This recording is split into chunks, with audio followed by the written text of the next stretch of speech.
DD किसान, बदलते भारत की शान।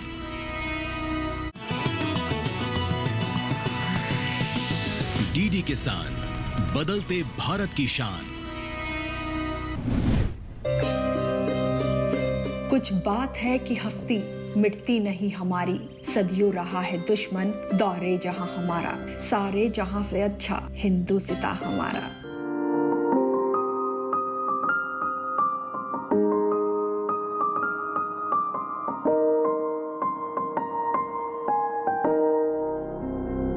हिम्मत, साहस और शौर्य का दूसरा नाम है हिंदुस्तान। इतिहास गवाह है कि जब कभी दुश्मन ने देश पर बुरी नजर डालने की कोशिश भी की तो देश के सपूतों ने दुश्मन के इरादों को नेस्तनाबूद कर दिया।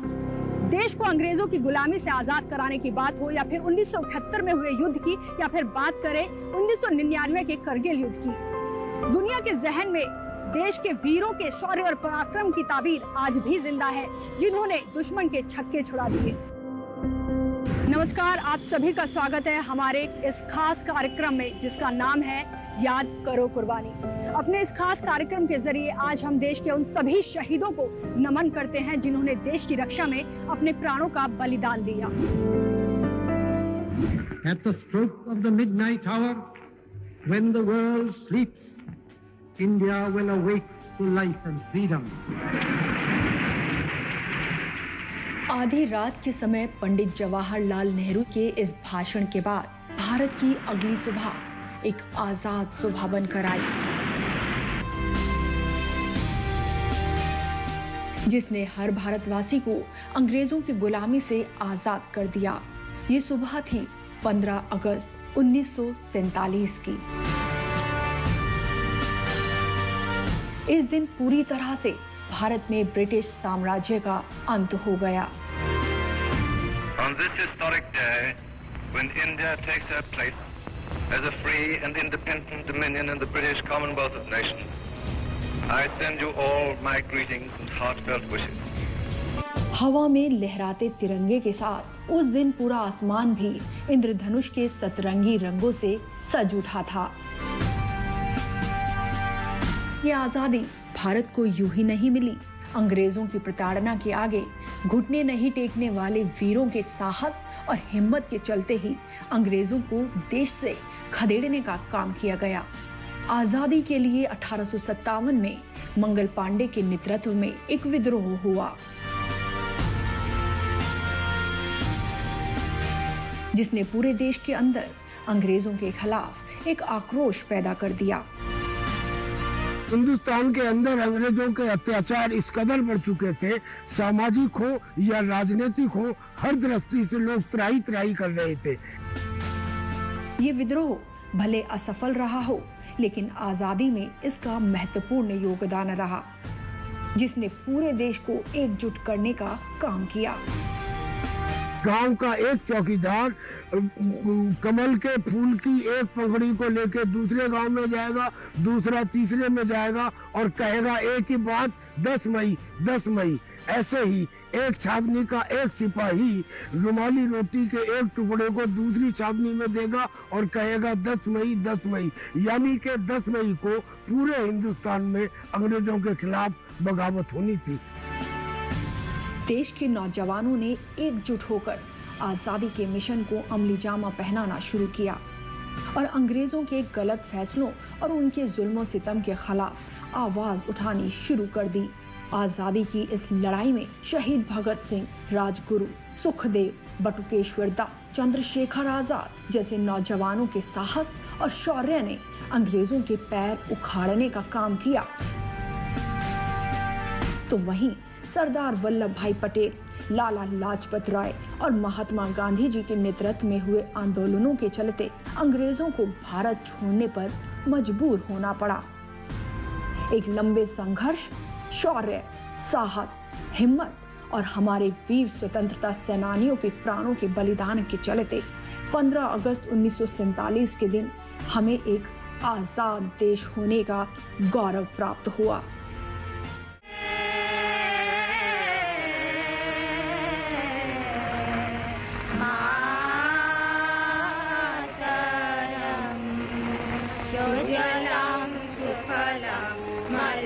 जय शीतलां सुजलां सुफलां मलयज शीतलां शस्यश्यामलां मातरं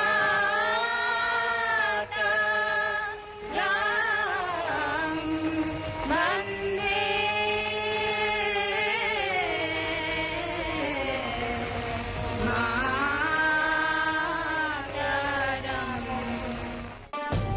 इस आजादी के संघर्ष में जिन वीरों ने अपने प्राणों का बलिदान दिया, उस शहादत को शब्दों में कह पाना यूं तो मुश्किल है, लेकिन देश के लिए मर मिटने के जज्बे को किसी ने क्या खूब लिखा है। क्या समझोगे तुम इस युग में प्राण गंवाने का डर क्या था? क्या समझोगे तुम इस युग में कि अंग्रेजों के प्रताड़न का स्तर क्या था? क्या देखा तुमने रातों रात पूरे गांव का जल जाना? क्या देखा है तुमने वो मंजर, मासूम बच्चों का भूख से मर जाना? कहने को तो धरती अपनी थी, पर भोजन का ना एक निवाला था। सूरज तो उगता था हर दिन, पर घर में अंधियारा था। बैसाखी का पर्व मनाने घर घर से दीपक निकले थे, लौट न पाए अपने घर को जो देश बचाने निकले थे, जो देश बचाने निकले।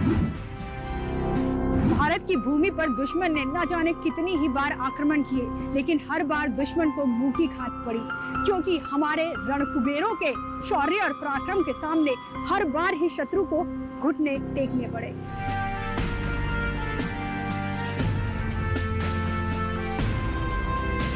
65 के युद्ध में मेरा रोल था नॉर्दर्न बॉर्डर्स में। चाइनीज की फौज आ गई थी और उन्होंने हमारी चौकियों को पकड़ना शुरू किया ताकि पाकिस्तान के ऊपर प्रेशर कम हो जाए।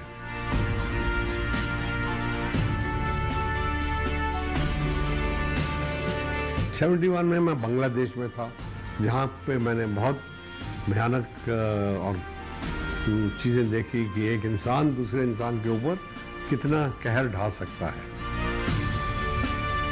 1971 का पहला युद्ध था जो भारत ने डिसाइसिवली जीता था। ये बड़ा डिफिकल्ट युद्ध था, दुश्मन की धरती पर था, खास तौर से उसके दो हिस्से करने के लिए। मैं खुद भी इस लड़ाई में था।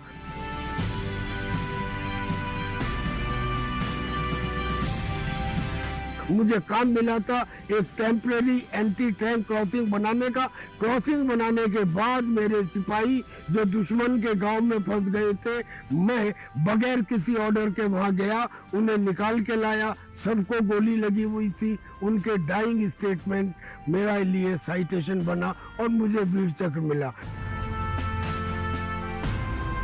ईस्ट पाकिस्तान के अंदर हमने शाम के वक्त अंधेरे में, जनरली जिस समय पैराड्रॉपिंग नहीं की जाती, उस समय दुश्मन की एनिमी लाइंस के पीछे अपने पैराट्रूपर्स को लैंड कराया। एक पुल को रोका, यानी कि पाकिस्तान की फौज को आने से रोका, और जो ऑलरेडी थी उसे वापस जाने से रोका। 93,000 सिपाहियों ने सरेंडर कर दिया।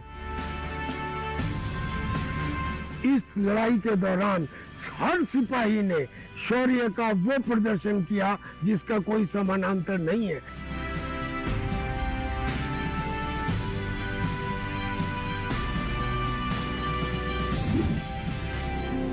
तिरंगा ही आन है, तिरंगा ही शान है, और तिरंगा ही हम हिंदुस्तानियों की पहचान है। ब्रेक के बाद आपको दिखाएंगे एक ऐसे युद्ध की गौरव गाथा जिसे जीतना असंभव था, लेकिन हमारे वीर सिपाहियों के जज्बे और देश प्रेम के चलते उन्होंने दुश्मन की एक न चलने दी।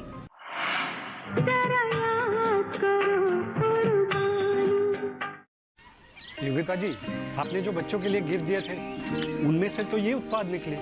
ये आपके बच्चों के लिए ही है। बच्चे वाला इसका क्या करेंगे? ये आपकी फसल को कीड़ों, रोग, दीमक सबसे बचाएगा, बिना आपको ये आपके खेत को नुकसान पहुंचाए। तो अपना आज अच्छा हुआ ना, और साथ ही साथ ये मिट्टी और फसल के स्वास्थ्य का ध्यान भी रखेगा, यानी अपनों का कल भी अच्छा। मतलब T20 और टेस्ट मैच दोनों में जी। बिल्कुल। IPL बायोलॉजिकल्स यूज करें अपने आज और अपनों के कल के लिए। अरे रे, सावधानी हटी तो जेब कट। ना, मेरी ईमेल आईडी और मोबाइल नंबर है बैंक में रजिस्टर्ड। तो डिजिटल पेमेंट में धोखा हुआ कभी तो अलर्ट्स मिलेंगे तभी के तभी। पर पैसे तो गए। नहीं, पैसे नहीं गए। नहीं जो की लापरवाही तो नहीं करनी पड़ेगी भरपाई। और सुनिए, समय से जो की शिकायत मिलेगी आपको रिफंड सही सलामत। अब यह कहता है कि जानकार बनिए, सतर्क रहिए।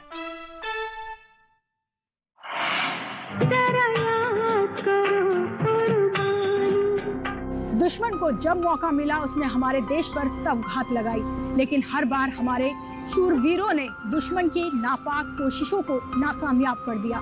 ऐसा ही एक युद्ध जिसे -28 डिग्री के तापमान और हजारों फीट की ऊंचाई से लड़ा गया था।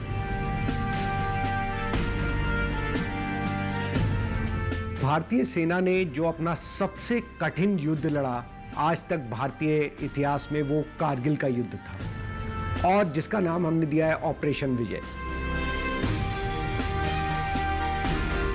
ये युद्ध सबसे कठिन इसलिए था क्योंकि बाकी सारे युद्ध में दुश्मन और हमारी सेनाएं आमने सामने थी, लेकिन ये एक ऐसा युद्ध था जहां पे दुश्मन ने षड्यंत्र करके सारी ऊंची पहाड़ियां जो राष्ट्रीय राजमार्ग 1 से लगी हुई थी उनके ऊपर कब्जा कर लिया था। और पहाड़ों की लड़ाई में जो ऊपर चढ़ गया, पीक पे बैठा है, वो 100 टाइम्स मोर पावरफुल है। आप ऐसे देखिए कि अगर आपको एक सीधी चट्टान पे चढ़ना है और आपका दुश्मन आपको पहली जगह से देख सकता है तो कितना मुश्किल है। और भारतीय सेना को खाली यही नहीं, उन्हें बहुत कठिन परिस्थिति का सामना करना पड़ा क्योंकि ये एक ऐसी पहाड़ी थी जिसपे कोई पेड़ पौधे कुछ नहीं है, तो आपके पास कोई छिपने का स्थान नहीं है। दुश्मन आपको जैसे ही आप अपना अटैक शुरू करते हैं वो आपको ग्राउंड जीरो से देख सकता है। दुश्मन ने अपनी सारी गन्स, रॉकेट लॉन्चर्स, ग्रेनेड, सबका मुंह भारतीय फौजों की तरफ कर रखा था और जैसे ही वो चढ़ाई शुरू करते थे वो भीषण बमबारी और गोलाबारी शुरू करता था। यही नहीं, उन्होंने पहाड़ों की जो फेस था उसके सामने पूरी लैंडमाइंस लगा दी थी जिससे उन तक पहुंचने से पहले ही भारतीय फौजों की हानि हो। टेम्परेचर वहां पे -18 से -28 डिग्री सेंटीग्रेड तक जाता था, जहां पे एक एक सांस लेना मुश्किल होता है। ऐसी कठिन परिस्थितियों में भारतीय सैनिकों को 50 किलो आर्म्स अम्यूनिशन अपने कंधों पे लाद के इन सीधी चट्टानों पे जो बर्फ से ढकी हुई थी उन पे चढ़ना था और ऐसे एनिमी पे विजय पाना था जो ऊपर से बैठा हुआ उन्हें देख रहा था बंकरों के अंदर और उनके ऊपर लगातार गोलाबारी कर रहा था। तो सच जानिए तो जीत का चांस इस पूरी लड़ाई में 1% भी नहीं था भारतीय सेना के पास, बट फिर भी हमने इस इम्पॉसिबल सी लगने वाली जीत को हासिल करके दिखाया और एक नया एक अध्याय लिखा वीरता का। बहुत डिफिकल्ट लड़ाई थी, एक एक कदम रखना मुश्किल था। इनफैक्ट जो हमें पहला लक्ष्य मिला था टोलोलिंग, उसको तो एनिमी अपना दुर्ग बोलता था क्योंकि लास्ट 300 मीटर पे टोलोलिंग पे एकदम सीधी चढ़ाई थी 300 मीटर की। तो हम लोगों से पहले जैसे 2 राजपुताना राइफल के साथ उनके ऊपर हमला किया था, उससे पहले 1 नागा ने उनके ऊपर अटैक किया था, 18 ग्रेनेडियर्स ने किया था और बहुत वीरता से लड़े वो लोग। लेकिन स्थिति और पूरी परिस्थिति हमारे इतना विपरीत थी कि हम उस जगह तक तो पहुंच गए 300 मीटर नीचे, बट उसके आगे हम आगे नहीं बढ़ पाए। इनफैक्ट मेजर विकास अधिकारी की बॉडी तक उस जगह पड़ी थी और इसीलिए जब हमने इस लड़ाई पे जाने का निश्चय लिया तो हमने केसरिया बाना पहना था और प्रण किया था कि या तो हम ये लड़ाई जीतेंगे या लड़ते हुए वीर गति को प्राप्त होंगे। हमारे संसाधन भी बहुत ही सीमित थे, तो जैसे हमारे पास पहाड़ की जब हम चढ़ाई कर रहे थे तो मेरे कितने जवानों ने नॉर्मल बूट्स पहन के इसके ऊपर चढ़ाई करी और उनमें कई को अपनी उंगलियां भी खोनी पड़ी।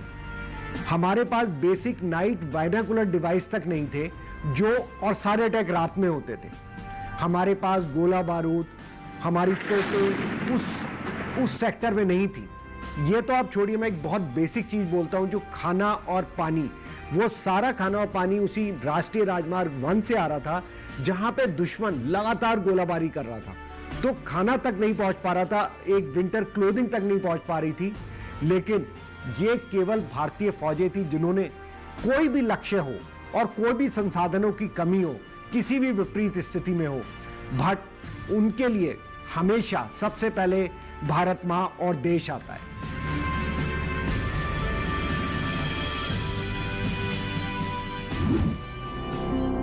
देश का हर वासी अपने घर में चैन की नींद सोता है, क्योंकि वो जानता है कि सरहद पर खड़ा हर एक सिपाही अपनी जान की बाजी लगा देगा, लेकिन इस तिरंगे को झुकने कभी नहीं देगा, देश की आन पर आंच कभी नहीं आने देगा।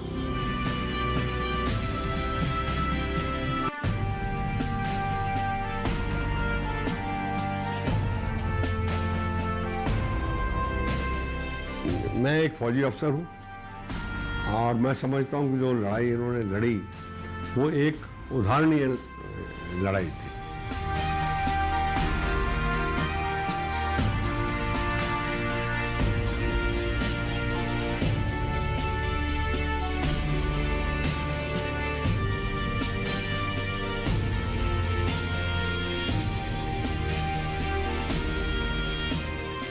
इसका श्रेय जो है पूरा हमारे यंग ऑफिसर्स को जाता है, जो नौजवान अफसर थे और नौजवान हमारे जवान थे, उनके ऊपर जाता कि उन्होंने एक, मैं लगभग कह रहा हूँ, एक लगभग हारी हुई बारी को जीत में बदली कर।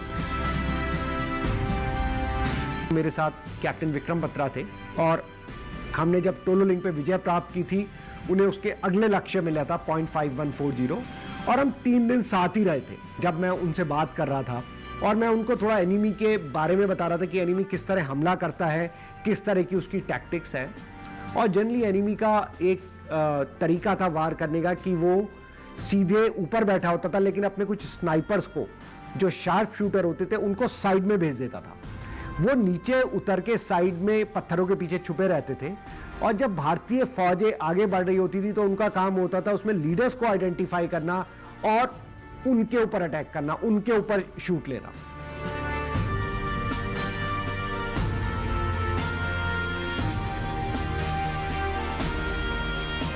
विक्रम ने मुझे बोला, सर आपकी अभी नई नई शादी हुई है, मेरी जस्ट कुछ हफ्ते पहले शादी हुई थी, और आप इस संघर्ष में यहाँ तक और टोलोलिंग की जीत में, उस समय तक हम टोलोलिंग जीत चुके थे, बहुत महत्वपूर्ण भूमिका निभाई है आपने, और जो आर्टिलरी का मैसिव फायर है वो टोलोलिंग के ऊपर आया, जिससे दुश्मन तहस नहस हो गया और हम ये ऐतिहासिक जीत हासिल कर पाए। तो अब मेरी बारी है और मैं 0.5140 को जीत के दिखाऊंगा, चाहे उसके लिए कुछ भी कुर्बानी क्यों ना देनी पड़े। और जहां तक रही बात उन स्नाइपर फायर्स की, तो अभी तक वो गोली तो पाकिस्तान के अम्युनिशन डिपो में बनी नहीं है जिसपे कैप्टन विक्रम बत्रा का नाम हो। They were on the same frequency which were we on our radio sets, and one of the Pakistani soldiers or officer, whoever it was, he said me, my code name was Shersha. Oh Shersha, you have come. Don't try to come up, otherwise you'll have a tough time. And that was the time they gave us a challenge, and my guys, they went wild. How dare a Pakistani troop can challenge us? The guys were angry. They were wanting, they were yelling that we guys are going to have them. बहुत बुलंद इरादों का officer थे captain Vikram Batra, हमेशा full of energy and positivity, हमेशा सही सोच रहती थी उनकी, बड़ी सकारात्मक सोच रहती थी कि हमें ये करके दिखाना है, और सबको प्रेरित करते थे अपनी पूरी टीम को आगे बढ़ने के लिए और लक्ष्य हासिल करने के लिए। We had already decided our success signal before advancing for the attack, and it was like Bravo Company's success signal, "Wo aaya," and which was passed to our CO Colonel Joshi on the radio set. And after the another bunker was captured, my company's success signal was, "Ye dil mange more, dil mange more."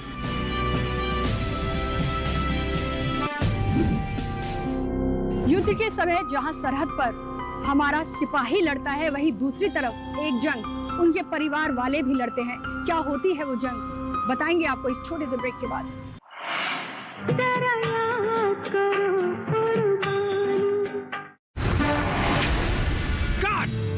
सुरक्षा की guarantee हर चीज में जरूरी है, चाहे वो मुश्किल stunt हो या अच्छी फसल। इसलिए ले आइए IIL के ट्रैक्टर ब्रांड का शिनबा, जो देता है सुंडी और ट्रिप से सुरक्षा की गारंटी।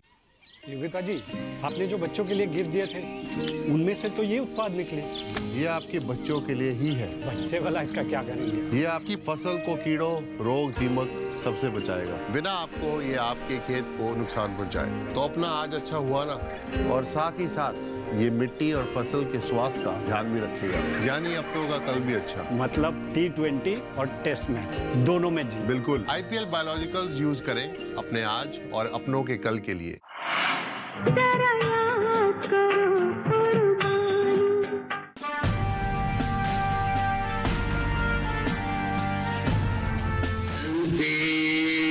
चलते मेरे ये गीत याद रखना, कभी अलविदा ना कहना, कभी अलविदा ना कहना। जैसे ही विजयंत पैदा हुआ उसी दिन से मेरे दिल में आ गया कि ये बड़ा होकर अफसर बनेगा। उसकी दादी के दिल में भी आ गया कि वो एक अफसर बनेगा सेना में, और उनके दिल में तो जैसे ही वो बड़े होते गए वो विचार ने पक्का जड़ बना ली थी कि मैंने सेना में ही जाना है।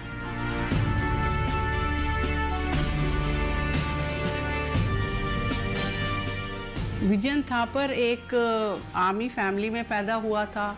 चारों तरफ उसके आर्मी, उसके फादर कर्नल थापर, उसके ग्रैंडफादर, ग्रेट ग्रैंडफादर सब फौज में थे। कर्नल थापर, उनके फादर, उनके ग्रेट ग्रैंडफादर सब अपनी सर्विस पूरी कर के रिटायर होके आए हैं। कभी ऐसी घटना भी घट सकती है, ये कभी नहीं सोचा था। Brave heart captain Vijayant Thapar, उनके बारे में भी मैं थोड़ा सा बताऊंगा। थर्ड अटैक, वो मेरे साथ फर्स्ट अटैक में थे और थर्ड अटैक में थे, और जब उन्हें थर्ड अटैक का टास्क था वो बहुत डिफिकल्ट टास्क था। लास्ट टाइम मैंने उससे बात की थी जब 12-13 जून को उन्होंने 2 राजपूताना राइफल ने तोलोलिंग पर विजय हासिल की, तो 14 जून 1999 को उसने मेरे को कॉल किया कि मामा आपको पता चला कि हमने तोलोलिंग कैप्चर कर लिया है। तो मैंने कहा हाँ, मैंने पढ़ भी लिया न्यूज़पेपर में और तुम्हारा नाम भी आया पेपर में। तो तब मुझे पता चला था कि मेरा बेटा कारगिल में वॉर लड़ रहा है। उसको दिख रहा था कि ऊपर चढ़ना, दुश्मन ऊपर बैठा है, सीधी चढ़ाई है, 16-16.5 हज़ार पे आपको चढ़ना है, पीठ पे आके आपके 15-18 किलो का वज़न है, हाथ में आपके राइफ़ल है और ऊपर चढ़ने का रास्ता नहीं है। तो उसने, उसके साथ उसका फ्रेंड था कैप्टन तोमर, तो उसने तोमर को कहा कि तोमर देखो मैं एक लेटर लिख रहा हूँ। 1 या 2 दिन पहले उसने उसको बोला कि मैं ये चिट्ठी लिख रहा हूँ और अगर तो वापस आ गए तो फाड़ दूँगा, और अगर वापस नहीं आया तो फिर जो है ये लेटर मेरे पेरेंट्स को तुम नोएडा में जाके दे देना। तो वो लेटर जो है हमको कैप्टन तोमर ने ही आकर हम यहाँ नोएडा में दिया था। Dearest Papa, Mama, Buddy and Granny, by the time you get this letter, I will be observing you all from the sky, enjoying the hospitality of Apsaras. I have no regrets. In fact, even if I become a human again, I will join army and fight for my nation. Best of luck to Buddy. Never forget the sacrifice of these men. Papa, you should feel proud. Mama, so should you. 22 साल का officer क्या लिखता है वो पढ़ के जो है ना, मतलब कोई सोच नहीं सकता कि इतना उसकी 22 साल के सोल्जर की ये थिंकिंग हो सकती है, जिसने हमेशा कुछ लेना नहीं चाहा, अपनी तरफ से सब कुछ देना चाहा। सरहद पर युद्ध के समय सिर्फ एक सिपाही ही जंग नहीं लड़ता, बल्कि उस युद्ध के समय उस सिपाही के परिवार वालों को भी एक जंग लड़नी पड़ती है, क्योंकि उस घर का लाडला परिवार को छोड़ पूरे देश को अपना परिवार समझ निकल पड़ता है दुश्मन से लोहा लेने के लिए।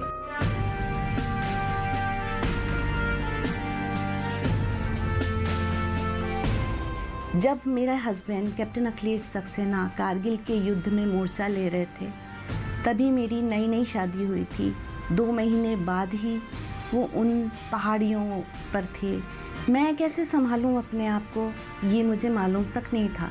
अगर आपने अपने बच्चे को फौज में भेजा है तो मैं सोचती हूँ कभी भी कुछ हो सकता है, उसके लिए हमको हमेशा तैयार रहना पड़ता है। सैनिक साहसी होते हैं, लेकिन उतना ही साहस उनके परिवार वालों को भी दिखाना होता है।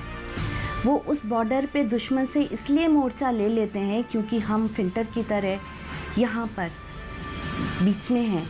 इस परिस्थितियों में, किस परिस्थितियों में हमारा परिवार है, किस परिस्थितियों में हमारे बच्चे हैं या हमारे माता पिता किस परिस्थितियों में हैं, ये उन तक बात पहुंचती तक नहीं। देश प्रेम का जज्बा जो है वो फैमिली से आता है। मदर जो है, मदर सबसे फर्स्ट और बेस्ट टीचर होती है बच्चे की। तो जो मदर उसको बताएगी और जो अपने चारों तरफ वो देखेगा, वो बच्चा वैसा ही बनेगा। 3 पिंपल्स एरिया के अटैक में मेरे हस्बैंड को आर्टिलरी शेलिंग में घायल हो गए और इनका एक दाएं हाथ का बहुत बड़ा पोर्शन चला गया था। बेस हॉस्पिटल में 1 साल तक रहे जब ये इलाज चलता रहा और ये मूवमेंट इनका आया। इसी बीच में हम अपने बहुत सारे डिसेबल सोल्जर्स से मिले जो कि उसी बेस हॉस्पिटल में एडमिट थे। मैं तो ये कहूँगी कि जिस देश में आप पैदा हुए, जिस देश में पैदा हुआ अनाज आप खाते हैं और जहाँ की नदियों का आप पानी पीते हैं, जिस देश की खुली हवा में आप सांस लेते हैं, उसके लिए आप क्या करते हो? What is your contribution for your country? कि सब लोग तो सेना में नहीं आ सकते, लेकिन आप जिस भी प्रोफेशन में हैं, कोई सड़क बना रहे हैं, कोई कुछ कर रहे हैं, तो सबसे बेस्ट अपने उस काम में एफर्ट डालनी है और ये यकीन करना है कि जो आपने जो काम किया है वो देश के हित में है। आप अपना काम पूरी ईमानदारी और निष्ठा से करके आप देश को महान बना सकते हैं। जय जवान और जय किसान, ये एक सच्चाई है कि सैनिक देश की रक्षा करेगा उन पहाड़ी चट्टानों पे, उन मरुस्थल पे, और जो किसान है वो हमारे देश को एक अधिक धन दौलत और अच्छी पैदावार दे के एक महान और एक उन्नत राष्ट्र बनाने में सहयोग करेगा। एक नेता अगर चुनाव हार जाए दोबारा लड़ सकता है, लेकिन एक सिपाही तो अपनी जान का बलिदान एक बार ही दे सकता है। लिहाजा ये सर्वोच्च बलिदान कहा जाता है और सर्वोच्च बलिदान को सर्वोच्च सम्मान भी हर प्रोग्राम के अंदर हम देते हैं और दिया जाना चाहिए और औरों से भी आग्रह करते हैं। आप लोगों को कुर्बानियों को याद रखना है। वो कुर्बानियाँ जो आज तक हमारे देशभक्त वीरों ने दी, अपनी जान का, अपने लहू को बहाकर, वो कुर्बानियाँ आप हमेशा याद रखें। जिस देश में वीरों को सबसे ऊंचा स्थान नहीं दिया जाता, वीर जो हमारे योद्धा हैं और जो देश के लिए जिन्होंने बलिदान कर दिया, उनको ऊंचा दर्जा नहीं दिया जाता, उनको याद नहीं किया जाता, उनका स्मरण नहीं होता, उस देश का पतन निश्चित है। हे प्रभु, मेरी आंखों में कुछ ऐसी रोशनी दे। हे प्रभु, मेरी आंखों में कुछ ऐसी रोशनी दे, जहाँ भी देखूं मुझे मेरा वतन दिखाई दे। जहाँ भी देखूं मुझे मेरा वतन दिखाई दे। हवाओं में हो कुछ ऐसी रवानगी, हवाओं में हो कुछ ऐसी रवानगी कि जय हिंद मैं नोएडा में बोलूं और कारगिल में सुनाई दे। जय हिंद। इस बार हम आज़ादी की 78वीं सालगिरह का जश्न मना रहे हैं तो सिर्फ उस शहादत की बदौलत जो हमारे देश के वीरों ने अपने तिरंगे का मान बचाने के लिए दी। इस मौके पर आज हम बस आपसे इतना ही कहना चाहेंगे कि ये बात हवाओं को बताए रखना, रोशनी होगी चरागों को जलाए रखना। लहू देकर जिस तिरंगे की हिफाजत हमारे देश के शहीदों ने की, उस तिरंगे को दिल में बसाए रखना। जय हिंद, जय भारत।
डीडी किसान, बदलते भारत की शान।